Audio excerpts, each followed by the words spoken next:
Olá, sejam muito bem-vindos ao Plataformizando.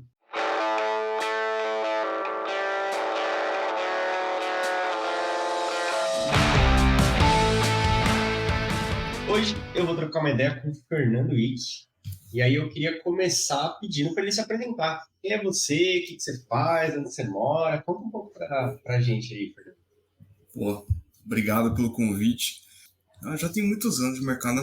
Na minha idade, meu pai já estava pensando em se aposentar. Mas eu tô no mercado aí 20 e poucos anos e já fiz de tudo. Trabalhei com infraestrutura, manutenção de computador, programei, já fui fornecedor, já do lado de construir produto, enfim. Então, o perfil de generalista, ou o pessoal vai chamar de pato, se encaixa propriamente dito comigo.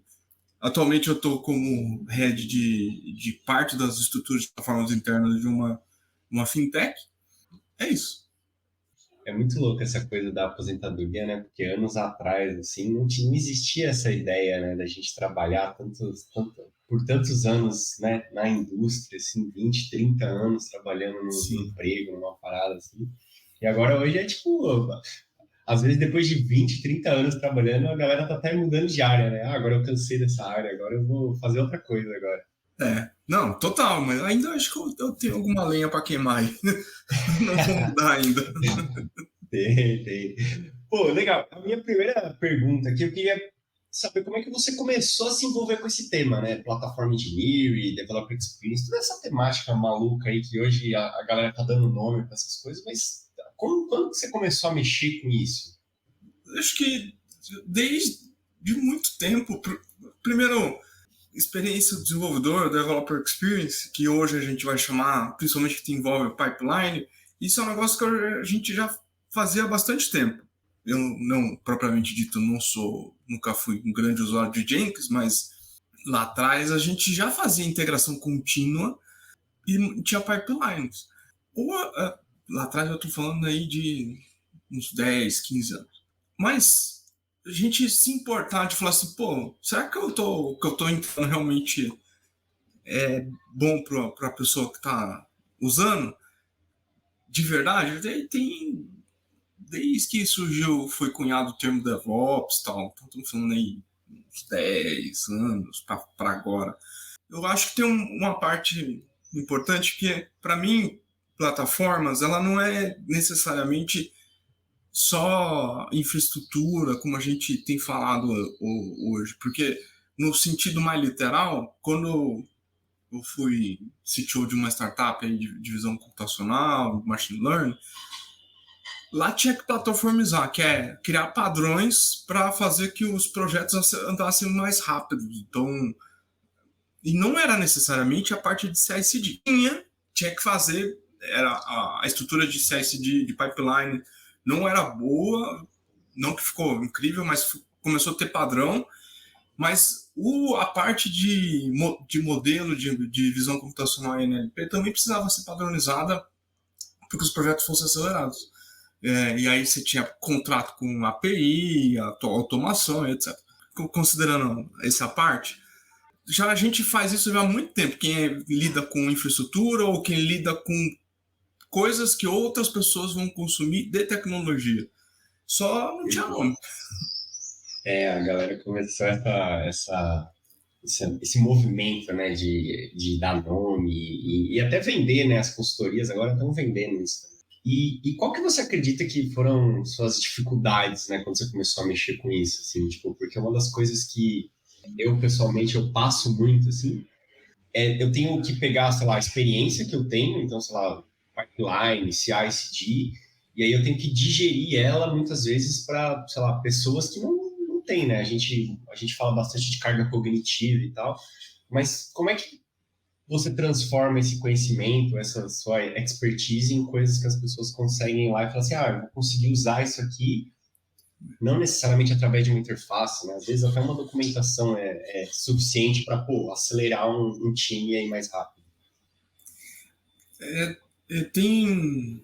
Acho que o maior aprendizado tá relacionado a pessoas que são de infraestrutura, segurança, ou mesmo qualidade, elas elas são apoio a quem realmente entrega valor, na maioria dos casos, que entrega valor para a empresa, que é geralmente desenvolvedor com time de produto. Então, assim, se você tem muitos pontos de contato, então, que era o que acontecia comigo, com os times que eu já liderei também, quer dizer, muito pedido de suporte, muita dificuldade da pessoa que está consumindo, seja o perfil que ela tem, mas essencialmente é desenvolvedor, porque tem maior quantidade, quer dizer que o seu trabalho não é bom o suficiente.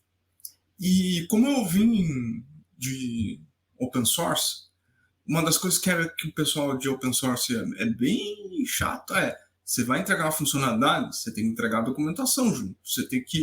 A pessoa tem que resolver e funcionar bem, porque senão ela vai te inundar de bug. E aí, no meu tempo, quando eu contribuí com open source, você era voluntário. Então, era legal saber que você tinha um bug, porque quer dizer que tinha alguém usando. Mas também você não tinha tanto tempo, porque era voluntário, para ficar resolvendo todos os problemas. Então você tinha que ser meio assertivo de poder falar assim, tá bom, o que eu tenho que fazer porque o cara consuma assim, tem que ficar dependendo muito de mim. Que o pessoal vai chamar hoje de que você tem que pensar como produto, etc, etc, etc. Mas na verdade é assim, é bom o suficiente para ninguém pejorativamente encher o saco. Mas, no fundo, é essencialmente assim, você tem que fazer algo, você tem que não atrapalhar e facilitar. De uns tempos para cá, eu tenho percebido que isso tem ficado muito, vamos dizer assim, não relevante, né? Mas isso tem ficado muito quente no mercado, né? Todo mundo falando, várias startups nascendo, várias ferramentas de portal, de desenvolvedor e afins. Eu queria ouvir um pouco de você. Por que você acha que isso começou a ficar tão, né, fomentar tanto dentro do mercado assim? Porque não é uma coisa nova, né? Que nem você comentou, cara, a gente está fazendo isso, mexendo com isso, se preocupando até com isso, já faz bem uns 10 anos. Mas por que agora você sente que esse movimento está sendo tão falado por aí? Acho que tem, talvez, duas coisas que são chaves. Então, uma é que tem muito projeto open source concorrente entre si, a outra é que você tem também, do ponto de vista de mercado, empresas que fornecem solução, muitas que fazem a mesma coisa ou pedaço de mesmas coisas, e isso tornou muito complexo. Então, você vai olhar o landscape da CNCF, que é uma fundação para cloud computing, que Kubernetes está lá e outras coisas que a maioria usa, é impossível você falar assim, eu domino qualquer uma das verticais que estão lá, assim, das categorias. Não tem como. Isso faz com que, mesmo para quem é de infraestrutura ou de segurança, tem uma complexidade para lidar, para falar assim, tá bom, o que eu tenho que escolher aqui? Não dá para você ficar testando tudo. Então você começa... Muito que engenharia já faz, você vai pegando lá a discussão de arquitetura hexagonal, clean architecture, clean code, etc. Não exatamente a técnica em si, mas o porquê que eles fizeram essa discussão. Porque você precisava padronizar para que outras pessoas entendessem o que para dar manutenção, evoluir, ou mesmo suportar ou só usar. Então, precisa... Plataforma hoje tá assim, tão quente porque precisa ter uma curadoria do que você vai usar de infraestrutura, de biblioteca, de outras plataformas que vão contribuir, como hoje é moda ChatGPT, porque é muito complexo. Que decisão você toma? Então, tipo, hoje é o OpenAI com o ChatGPT, você vai olhar, tem uns 6, 7 que fazem a mesma coisa, quase no mesmo patamar, com pouca diferença.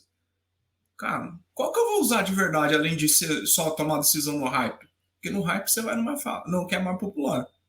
Mas o que vale mesmo para o negócio? Então, plataforma hoje ela tem muito a ver de ser um curador, de você tomar uma decisão em nome da empresa ou do time de engenharia para cuidar de uma parte da empresa, da tecnologia da empresa, para que as outras pessoas consigam fazer o que elas precisam fazer.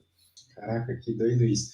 Não, o negócio do landscape lá é, assim, é um negócio surreal, né? Você abre lá, você não consegue nem...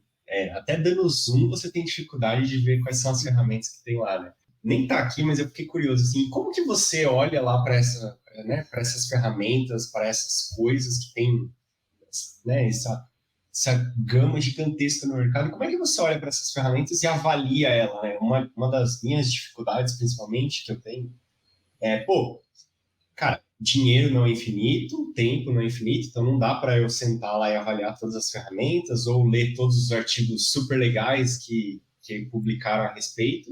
E mesmo assim eu preciso conectar com as necessidades do negócio. Então, né, preciso pôr essa ferramenta aqui, eu estou com esse problema aqui, então talvez eu tenha que trazer essa ferramenta.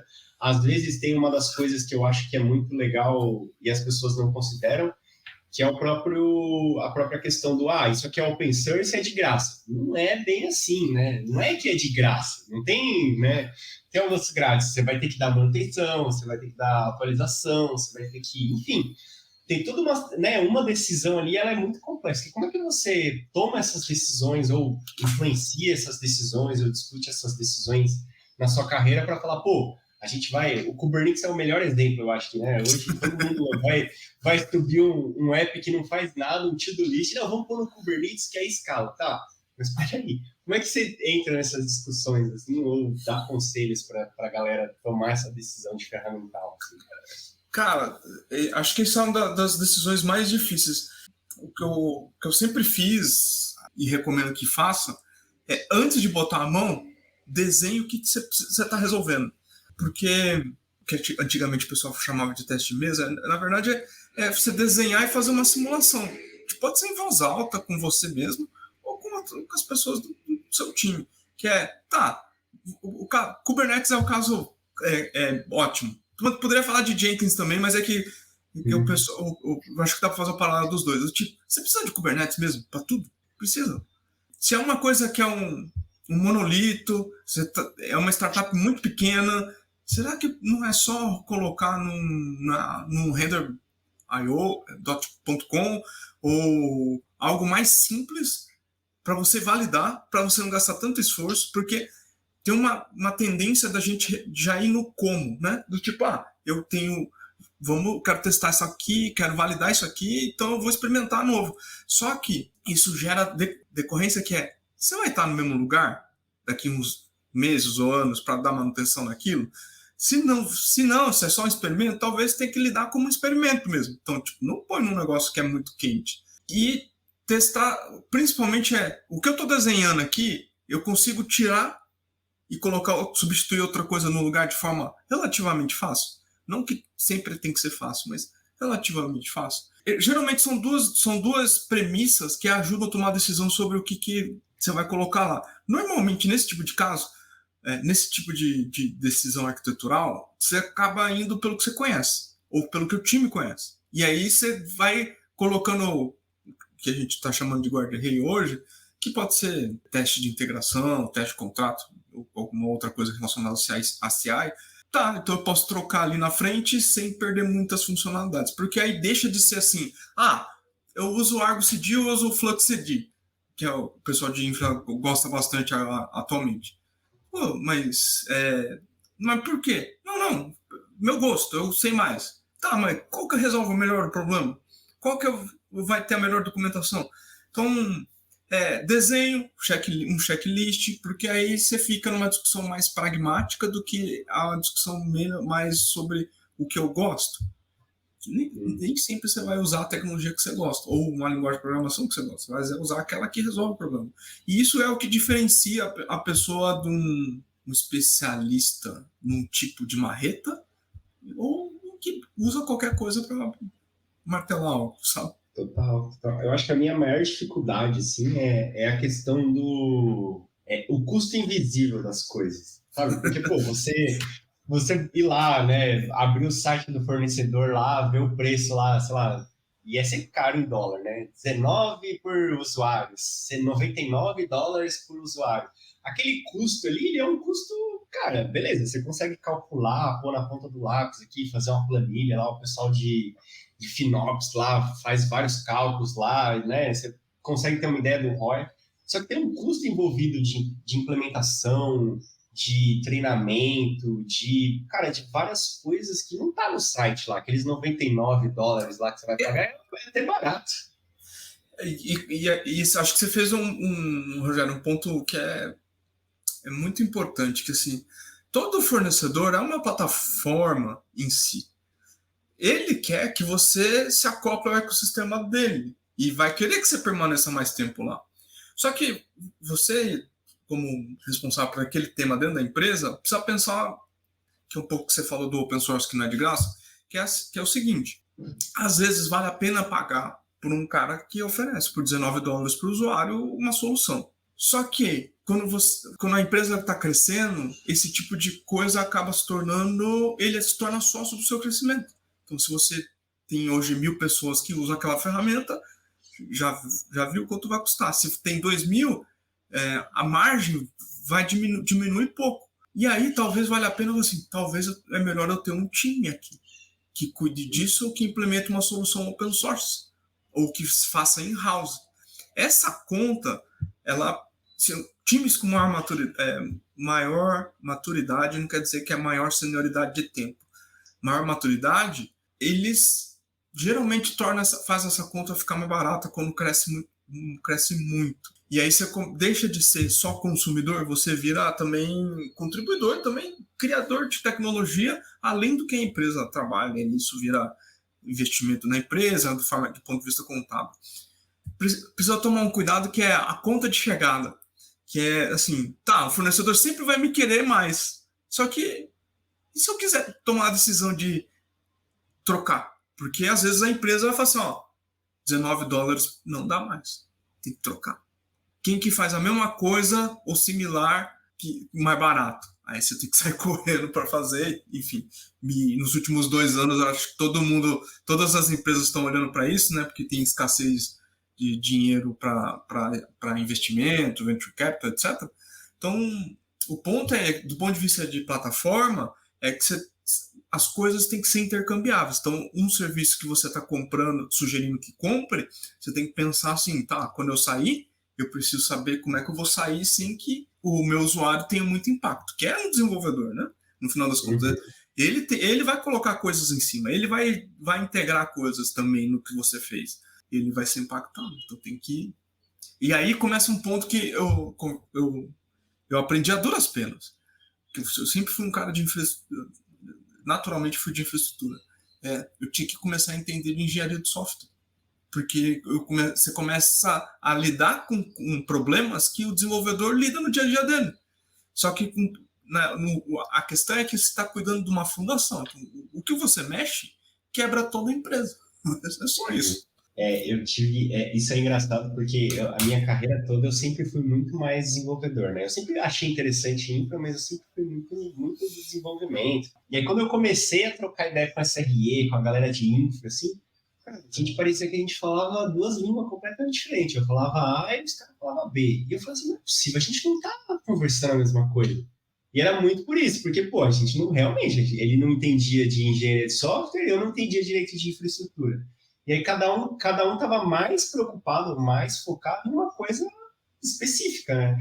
E aí, quando eu comecei a entender mais de infraestrutura e a galera começou a entender mais de engenharia, aí ficou, não, beleza, a gente tem que mudar essa abordagem aqui, por quê? Porque na hora que você for lá implementar feature, ou na hora que você for coletar um log, né, cara, não funciona desse jeito, sabe? Quantas vezes eu já falei assim, legal a sua ideia, mas não é assim que funciona o código, cara. A gente vai ter que mudar a estratégia, porque assim, isso aí não vai servir de nada. Você vai só ter trabalho para jogar fora, porque ninguém vai usar esse negócio que a gente está fazendo.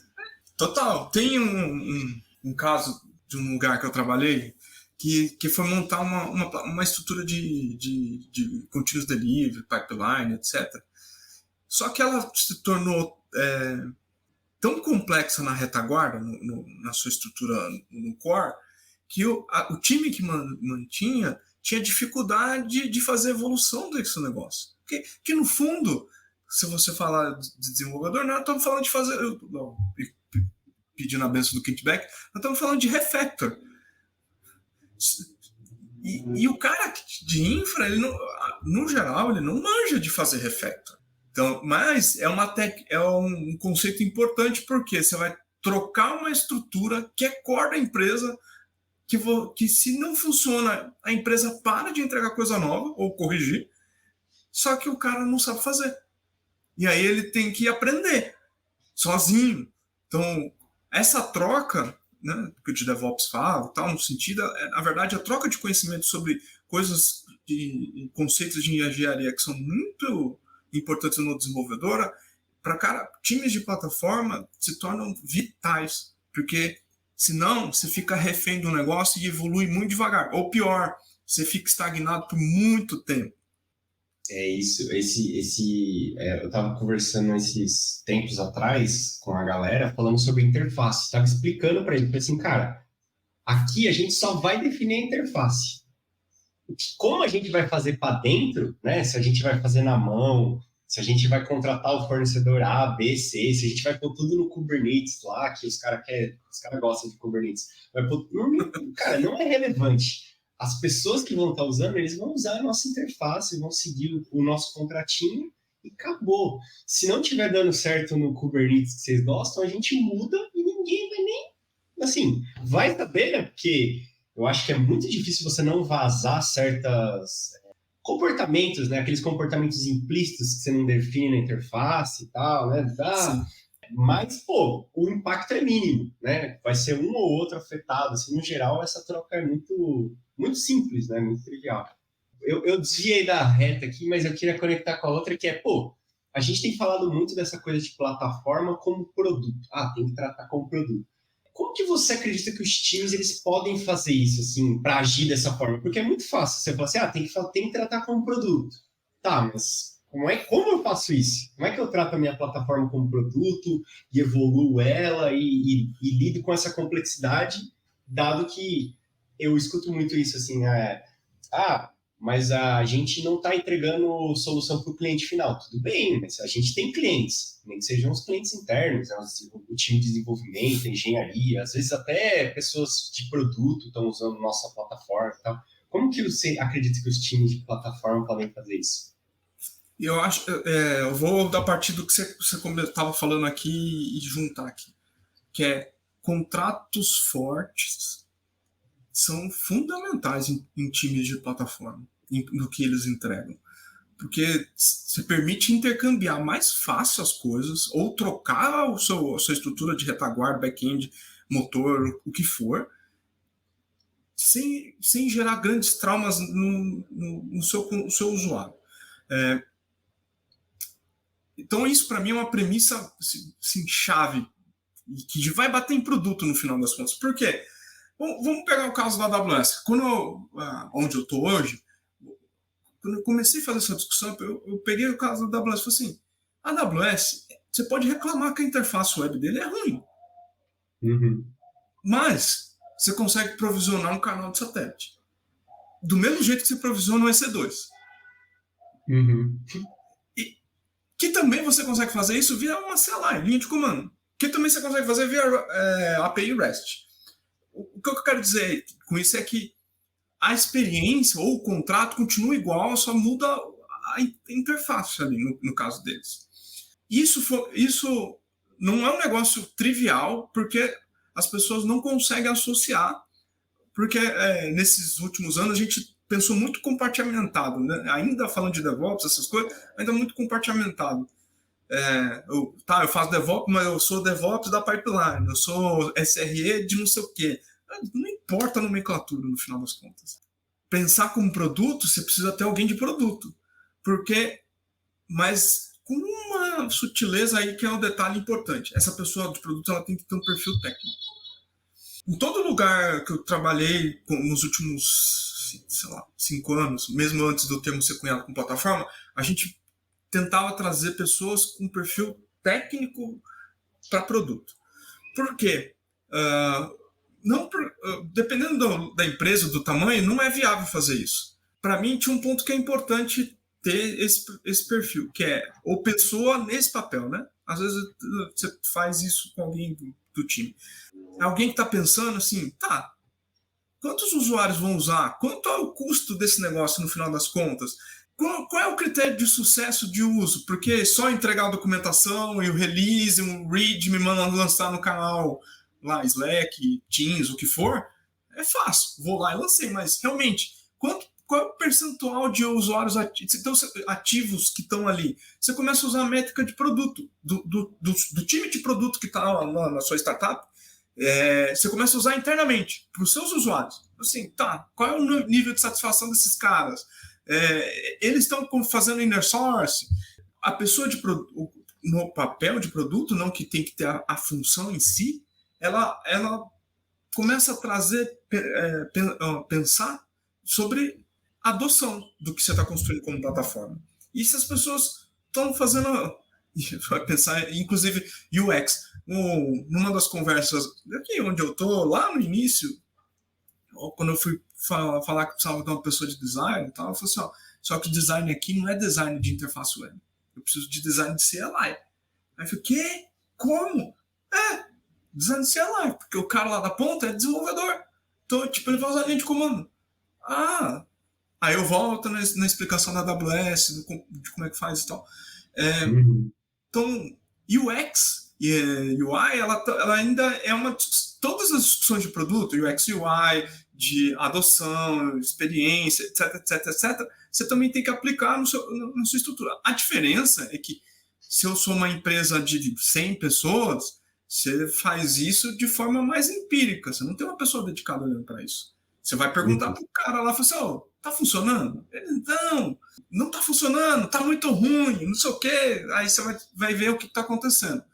E tem para finalizar, porque senão eu fico falando muito desse negócio, tem um ponto que é importante. Você não tem que fazer tudo que o usuário quer. Isso, se você desenvolve como open source ou se você desenvolve internamente. Porque quando você está fazendo plataforma, você está sendo um curador de tecnologias ou métodos e processos para que ele não se importe tanto com isso, que não tem que saber tanto quanto você. Então, você tem que... É claro que às vezes você tem que fazer treinamento, do tipo... A maioria não sabe fazer trunk-based, que é incrível. Mas não sabe lidar com trunk-based como modelo de desenvolvimento de software. Talvez tenha que treinar o cara. Tudo bem, faz parte. Mas se você diminui a quantidade de interações para ele fazer um negócio desse, então quer dizer que você está atingindo o processo. Porque se você está olhando o indicador, Dora Metrics ou outro, que eu estou diminuindo, o desenvolvedor, a desenvolvedora está entregando uma funcionalidade mais rápido. Eu estou diminuindo o número de incidentes, ou os incidentes estão, o tempo deles de resolução menor. Então, peraí. Então você está fazendo certo.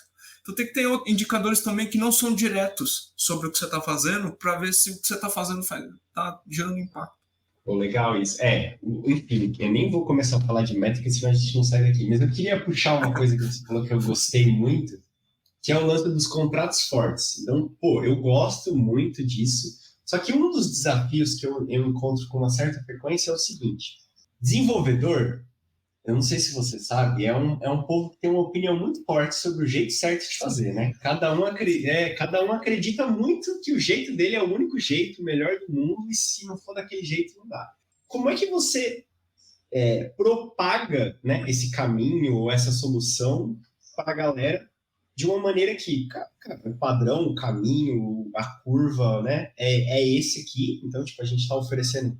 Um exemplo trivial é um template. Eu te oferecendo um template de uma aplicação aqui, que ela está aqui, que ela já vem com essas funcionalidades, ela já vem com esses padrões aqui da empresa e tal.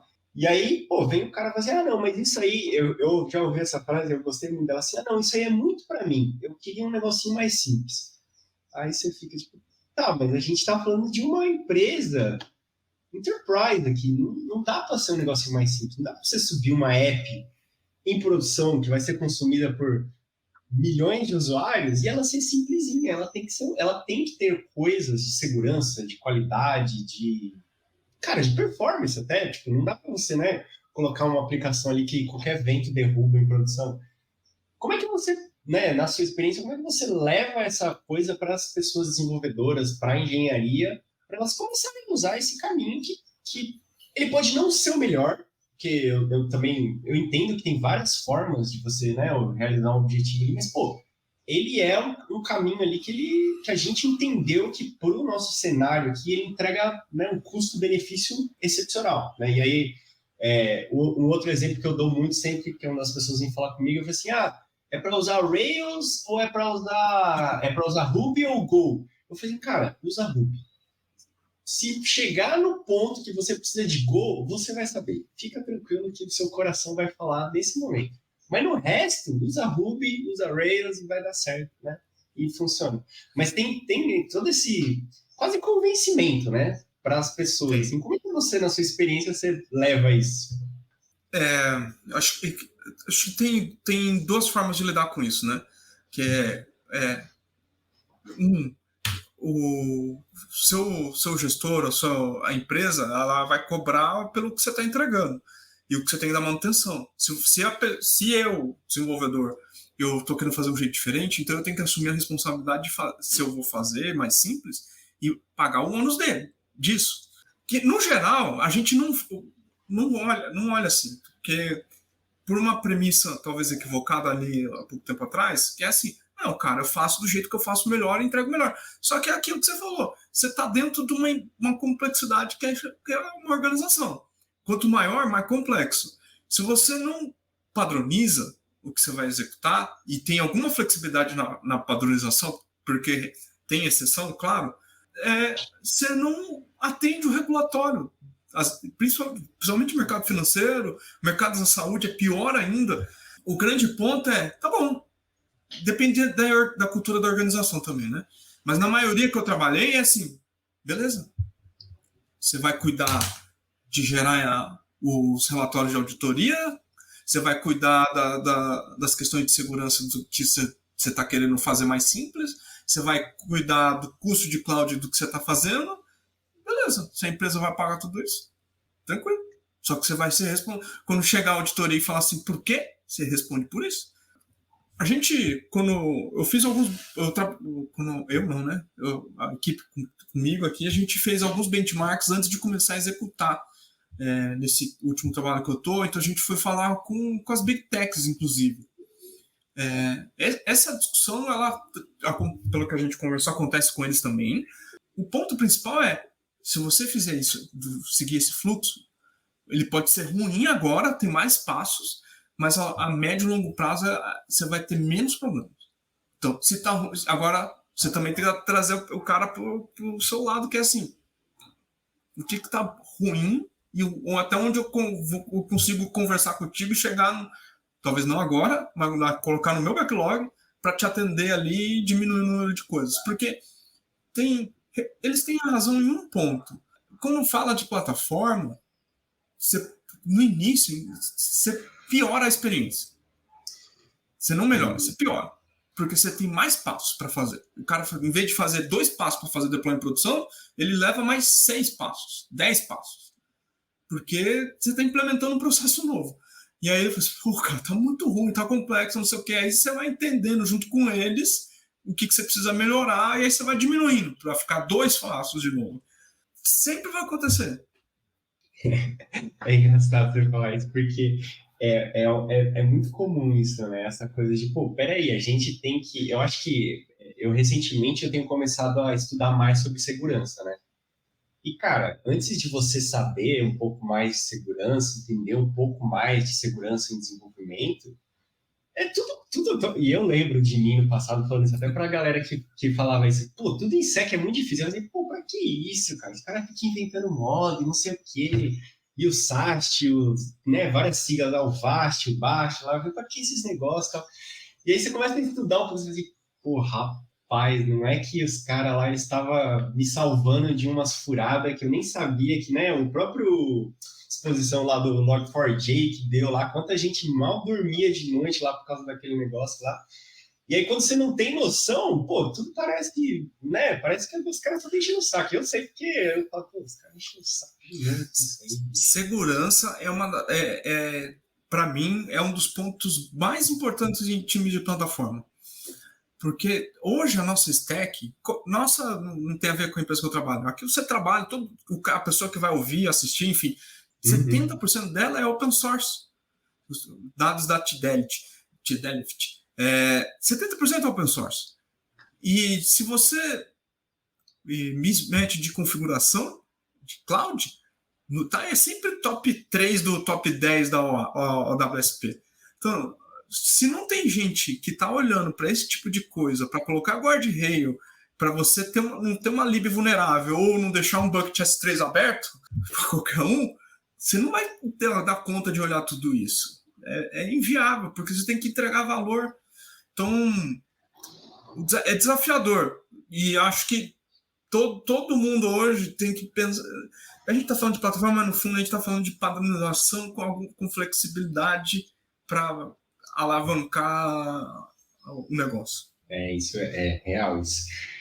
Para a gente ir, né, ir rumando aqui, senão a gente não vai parar de conversar hoje, eu queria saber qual que é a estratégia que você indica para a galera assim, que está ouvindo a gente, se eles querem começar a trazer esse assunto para dentro da empresa. Assim, eu sinto que eu, pelo menos no começo, eu tive muita dificuldade de falar, né? Eu tive que, sei lá, estudar bastante para começar a entender por que isso é relevante para a minha empresa, por que isso, né? Por que em algum momento isso vai gerar valor para o negócio, para a empresa, porque hoje é muito comum as empresas tratarem, né, essas questões de, não necessariamente plataforma, mas todo esse trabalho como custo, né? Eu tenho que pagar mais uma pessoa desenvolvedora para olhar para CI/CD, eu tenho que pagar mais, e isso acaba caindo no contábil ali, cara, eu estou gastando muito dinheiro.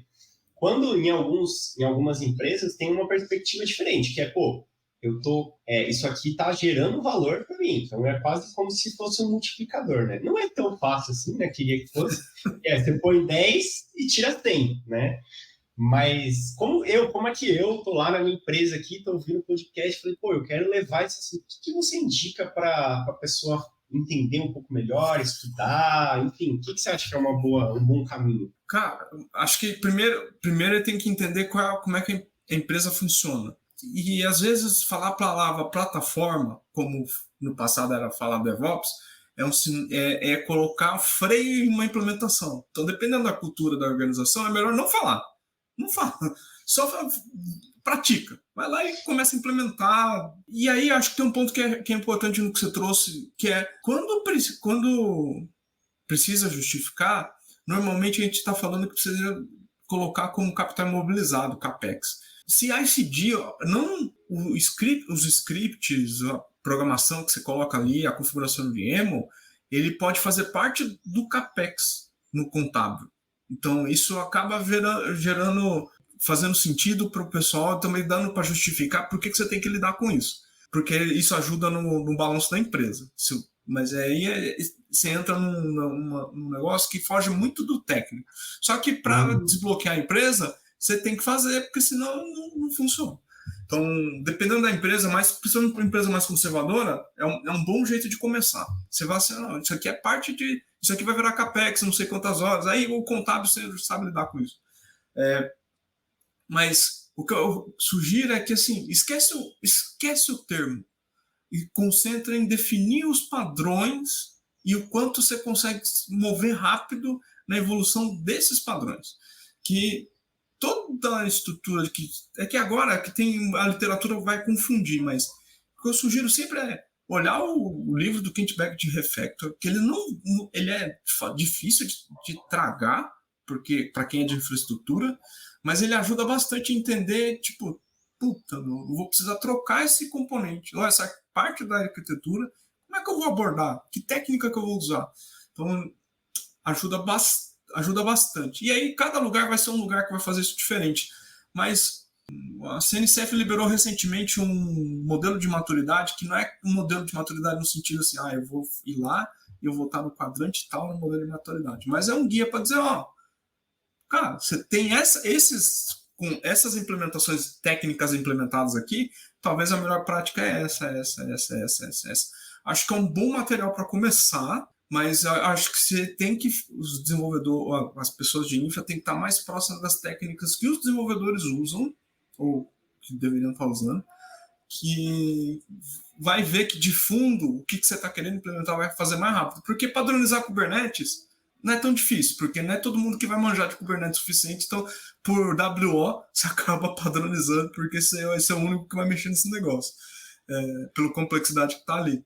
Ainda assim, você vai definir contrato forte, vai definir várias coisas que vai ser um processo de aprendizado tremendo. Então, começa pelo modelo de maturidade. Tem o livro bem antigo, clássico, do Jez Humble e do David Farley, que é de Continuous Delivery, também é muito bom. Ele vai ser base do Accelerate da Nicole Foss Green, que virou Dora Metrics, etc. Mas junto com o Refactor, eu acho que se eu pudesse sugerir algo assim de fundação conceitual, eu olharia para eles. É legal você comentar essa coisa do esquecer as palavras, assim, porque eu me lembro muito quando eu comecei a trazer um pouco essa ideia de agilidade para dentro da empresa que eu estava trabalhando. E aí, toda vez que você falava assim, retrospectiva, daily, parecia que você estava ofendendo a mão de alguém. Não, cara, isso aí não dá certo. E aí eu mudei a abordagem para só fazer. Não, pessoal, vamos se reunir aqui rapidinho, a gente alinha aqui e tal. Ah, beleza. Então eu fazia daily todo dia, só não podia chamar de daily. Se chamasse de daily, você dava. Aí não, pô, esse negócio de agilidade, não, isso não funciona. Tal. Mas quando a gente se reunia todo dia, fazia retrospectiva e tal, mesma coisa. Funcionava, né, melhorava o processo, mas na hora que você chamava, dava aquele nominho, não, aí não, a gente não faz isso aqui. Parecia que você estava comentando uma ofensa. Então, eu acho que focar em fazer a coisa que precisa ser feita mesmo, sabe? Tipo, a gente, óbvio, né? Para estudar, eu acho que uma das coisas que é muito legal desse aquecimento do mercado é que como está saindo muito mais material sobre isso, né? Então, tipo, tá ficando mais relevante. Então, pô, agora você consegue ter uns termos, ter uns nomes legais, bonitos e tal, até para pôr no LinkedIn depois. Mas tipo, para fazer, o LinkedIn tem que estar lá atualizadinho, bonitinho e tal. Acho que saiu no The New Stack, que a pessoa que é engenheiro de plataforma está ganhando mais e tal. Isso. Sem ilusões. É isso. Está ganhando mais, mas a treta que tem que lidar é maior. Exatamente. As pessoas acham que é trivial, sei lá, não, vou ganhar mais. Gente, ninguém está querendo pagar mais dinheiro para você resolver o problema mais fácil. Se você achar esse emprego, me manda que eu vou querer também, porque a galera quer pagar mais para te dar um problema maior. E ao longo desse tempo todo que você está trabalhando nessa seara toda, qual que você acredita que são os seus maiores acertos e erros? Assim, você fala assim, pô, isso aqui eu fiz, deu muito certo, isso aqui eu fiz, não façam, tá? Não recomendo, porque foi a pior bobagem que eu já fiz, assim, doeu muito, mas faz parte do crescimento. Eu vou começar pelos erros, que acho que é o mais forte, mas é o mais importante. Porque todo mundo fala do que deu certo, mas o que deu errado é onde a gente aprende de verdade, né? Toda vez que eu tentei implementar algo que é estrutural, que padroniza, que cria standards, padrões, e não fui atrás do conceito que estava envolvido, normalmente eu errava muito feio. Ou o time, levava muito tempo para aprender o caminho certo, o caminho com menor fricção. Então, se você vai fornecer Kubernetes como produto, plataforma, aprofunda bastante, porque o desenvolvedor não tem que aprender sobre anti-affinity, sobre todas as coisas que tem no Helm.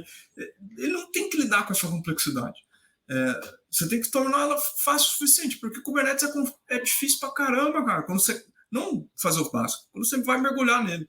Se você usar Jenkins, Tekton, sei lá, CircleCI, o que for, também se aprofunda do que é Continuous Integration e Continuous Delivery, Deployment, mas que em separados, porque eles são conceitos que vão te ajudar a tomar a melhor decisão e errar menos. Talvez eu acho que a outra coisa que não tenha medo de trocar tudo se estiver dando errado. Só que faça dar errado. Que assim, às vezes a gente vai entrar num lugar novo, eles estão usando uma tecnologia e assim, pô, mas tá usando esse negócio tão velho, cara.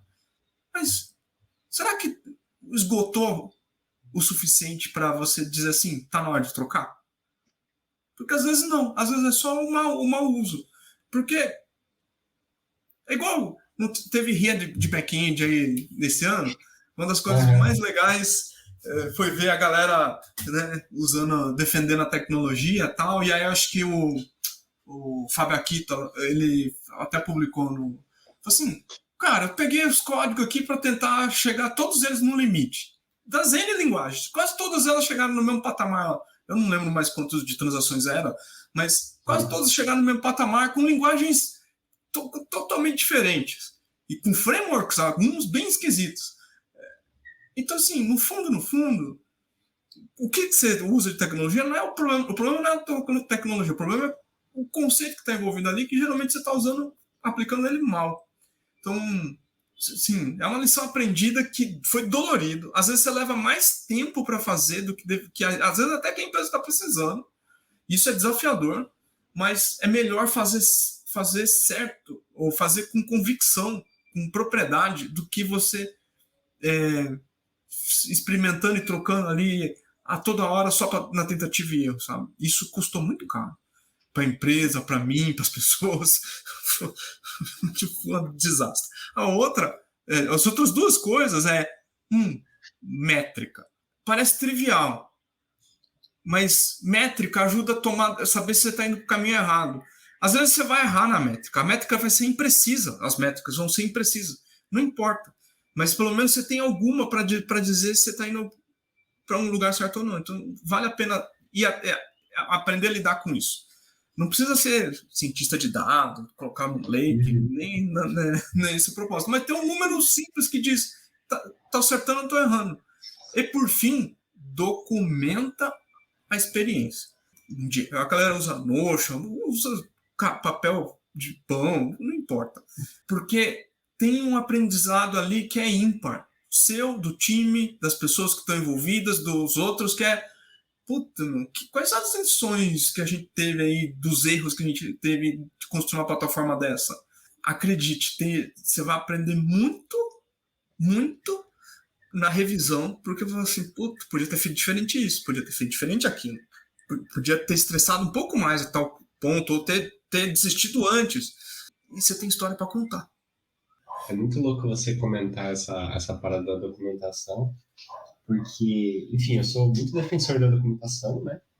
E aí, tempos atrás, algum projeto que a galera tava entregando, assim, eu queria usar, eu tava louco pra usar, os caras entregando, eu falei, pô, vou usar esse bagulho assim, eu falei assim, pô, mano, como é que eu faço? Ele falou, é só você acessar lá, só que era uma tecnologia que eu não manjava, não tinha nada, né? Não, eu quero usar e tal, me passa a documentação. Não tem documentação. Como assim? Não tem e tal, é só acessar lá e tal. Eu falei, pô, mano, sem documentação não dá, eu não conheço e tal. Eu falei assim, não, mas o projeto... Aí o cara meteu assim, se você estiver me ouvindo, não é uma pessoa, nem vou citar o nome para não expor. Ele falou assim, pô, mas o projeto tá andando bem. Aí eu falei, pô, não, mano. Assim, ó, a nossa definição de andando bem é muito diferente, porque você tá entregando.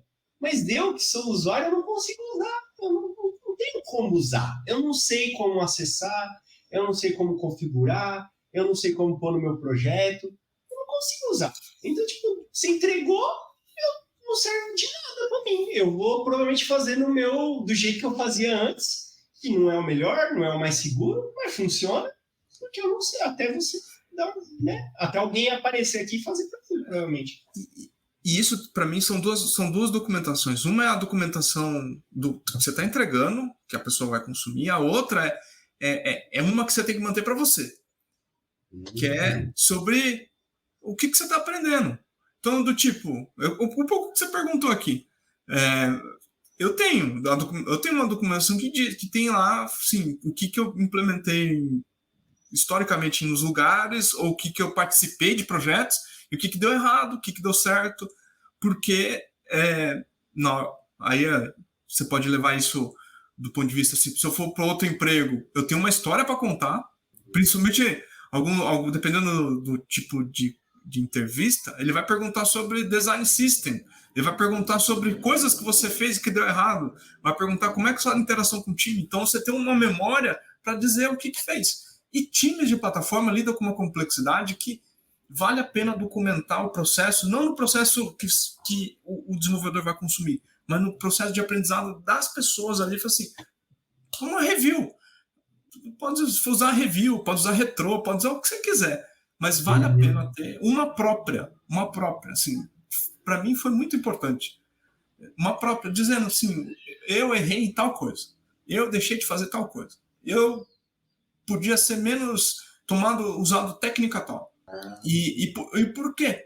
Porque isso ajuda você a entender, refletir sobre o que você implementou, mas principalmente ajuda a comparar com outras implementações. Quando você vê um texto de alguém lá no Dev.to ou na InfoQ, você pode... porque a memória às vezes trai, né? Porque você vai pelo que você gosta, o que você não gosta, fracasso, você tende a esconder. Mas você consegue comparar, nesse momento que tem muita gente escrevendo a respeito, e dependendo como for, você pode escrever também. Aquilo aí já é base para você escrever um artigo, ou mandar um paper, mandar uma proposta de palestra. Legal, eu não tinha. Porque quando você começou a falar, eu pensei. Eu acho que foi o lance do brag document lá, que a galera fala muito. E eu fiquei pensando, eu faço isso, mas aí você trouxe uma visão interessante que eu não faço e eu acho que estou perdendo muito, que é essa coisa de você quase fazer uma retrospectiva da entrega, né? Tipo, fiz esse projeto aqui, isso aqui deu muito certo, isso aqui foi uma estratégia muito boa, isso aqui não foi uma ideia boa. Fui eu que dei, eu insisti nela, mas, foi, né, deixou a desejar por causa disso, a performance foi ruim, não atendia o requisito de negócio, enfim, tanta coisa dá errado em projeto. A gente teve que mudar a abordagem no meio do caminho e tal. Legal isso. Um negócio que você falou, eu queria encerrar, mas eu fiquei curioso para te perguntar. Você falou e eu gostei muito. Aqui a gente está usando essa tecnologia aqui. Vamos usar o Jenkins aqui, que tem gente que odeia, tem gente que gosta. A gente está usando o Jenkins aqui e tal, mas não está dando certo. Como é que você avalia essa parada do não tá dando certo, né? A ferramenta X, a ferramenta Y, porque, cara, assim, sendo muito, né, transparente, eu acho que todo mundo que já teve que fazer isso sabe, trocar as coisas é um inferno. Tem que tirar o Jenkins e, pode escolher a melhor solução do mundo lá, a sua preferida do seu coração. Você vai passar um inferno na Terra, porque tem que mudar a configuração, porque você tem que avisar um monte de gente, porque tem custo envolvido, porque você vai ter que, né, você tem um time para isso, vai ter que mexer no roadmap.